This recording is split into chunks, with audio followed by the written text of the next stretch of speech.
آدمی کو بولنا نہیں پڑتا، پھر آدمی کے ظاہر سے، آدمی کے زندگی سے اللہ کے احکامات ظاہر ہوتے، نبی پاک صلی اللہ علیہ وسلم کی نورانی پاکیزہ طریقے اس کی زندگی سے ظاہر ہوتے.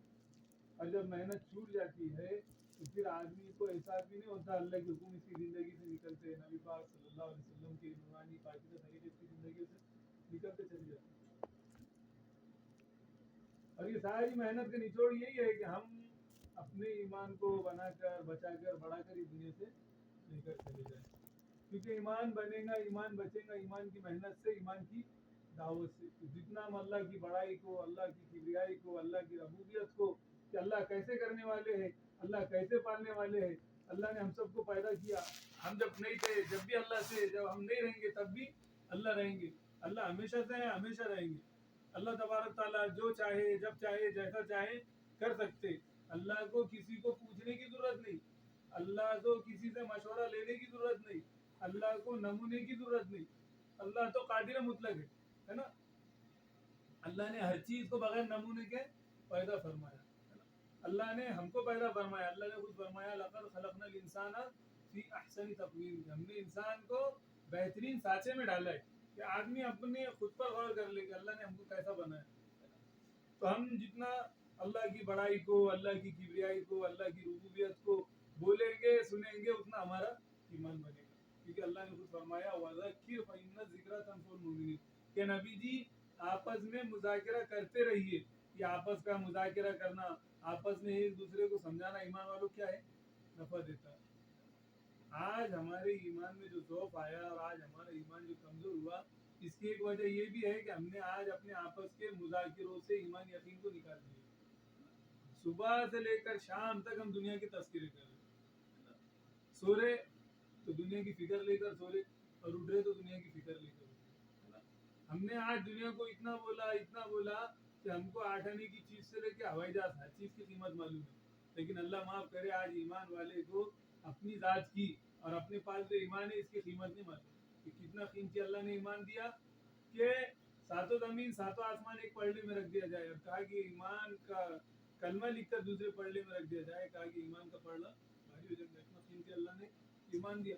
اور اسی ایمان کے مل جانے پر اللہ نے ایمان والے کی بھی قدر و قیمت کو بڑھا دیا کہ اللہ تبارک تعالیٰ ساتوں زمین آسمان کی نظام کو صرف ایک ایمان والے کی بدولت چلائیں گے. سورج وقت پہ نکلے گا، رات وقت پہ ہوں گی، بارش وقت سے ہوں گی، زمین سے غلہ نکلے گا صرف ایک ایمان والے کی. اور جب ایک بھی ایمان والا نہیں رہے گا، اللہ دنیا کے نظام کو کیا کریں گے؟ توڑ پھوڑ کے رکھ دیں گے. اللہ کو دنیا کوئی، اللہ کی نظروں میں دنیا کوئی قدر و قیمت نہیں ہے. اللہ کے نظروں میں قدر و قیمت دنیا کی اگر مچھر کے پر کے برابر بھی ہوتی ہے، حدیث کا مفہوم ہے، تو اللہ اپنے نافرمانوں کو ایک گھٹ پانی کا بھی نہیں دیتے. لیکن اللہ کی نظروں میں ایمان والے کی قدر و قیمت ہے. اور یہی بات صحابہ سمجھ گئے تھے کہ ایمان بنے گا ایمان کی محنت سے، ایمان کی دعوت سے، جتنا مذاکرہ کرے. اس کے لیے بڑے بڑے کبار صحابہ، حضرت عمر فاروق رضی اللہ تعالیٰ عنہ، حضرت معاذ رضی اللہ تعالیٰ عنہ، حضرت ابو ہریرہ رضی اللہ تعالیٰ عنہ، حضرت عبداللہ بن رواحہ رضی اللہ تعالیٰ عنہ، یہ حضرات کیا کرتے تھے؟ مسجد میں ایمان کے حلقے قائم فرما کر لوگوں میں جا کر گشت کرتے اور کہتے آؤ ہم تھوڑی دیر اللہ پر ایمان لے آئے. حضرت عبداللہ بن رواحہ رضی اللہ تعالیٰ عنہ لوگوں سے کہتے آؤ اللہ کے بعد تھوڑی دیر ایمان لائے. لوگوں نے اللہ کے نبی سے شکایت کی کہ اللہ کے نبی عبداللہ ابن رواحہ کہتا ہے ایمان لاؤ، تو کیا ہم ایمان والے نہیں ہیں؟ اللہ کے نبی نے فرمایا نہیں، بلکہ اپنے ایمان کو کیا ہے؟ تازہ کرتے رہا کرو. جیسا کپڑا بھی پرانا ہو جاتا نا، اس کے نقش و نگار مان پڑ جاتے، اسی طرح ایمان بھی کیا ہے؟ دھندلا ہو جاتا. اپنے ایمان کو تازہ کرتے رہا کرو. تو تازہ کیسا کرنا؟ حدیث کا مفہوم ہے کہ لا الہ الا اللہ کو کثرت سے کہتے رہا کرو.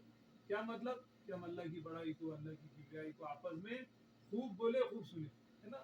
صحابہ ہر وقت اپنے ایمان کے بارے میں فکر مند تھے. تابعی فرماتے ہیں میں تقریباً 50 صحابہ سے ملا، میں نے کسی صحابی کو اپنے ایمان پر مطمئن نہیں پایا. اور اللہ معاف کرے آج ہم کیا ہے؟ مطمئن ہو گئے، ہے نا. حضرت جی مولانا یوسف رحمۃ اللہ علیہ فرمایا کرتے تھے اس کام کا مقصد یہ ہے کہ ایمان والا ایمان کے دھوکے سے نکل جائے. آج ہم کو دھوکہ لگ گیا کہ ہم ایمان والے اور ہم جب جنت تو ہماری ہے. یقیناً ہم ایمان والے اور ہم جنت میں جائیں گے، لیکن اللہ جو ایمان کا مطالبہ ہم سے کر رہا، ہم کو اس درجے کا ایمان بنانا ہے. اللہ نے فرما دیا آمینو کما آمن الناس، ایسا ایمان لاؤ جیسا صحابہ نے ایمان لائے. ماشاءاللہ بارہا کہتے سنتے کہ ہو سکتا ہے پہاڑ اپنی جگہ سے ہل جائے، لیکن صحابہ اپنے ایمان سے ہلنے اور ٹلنے والے نہیں تھے. تو ہم کو بھی اس درجے کا اپنا ایمان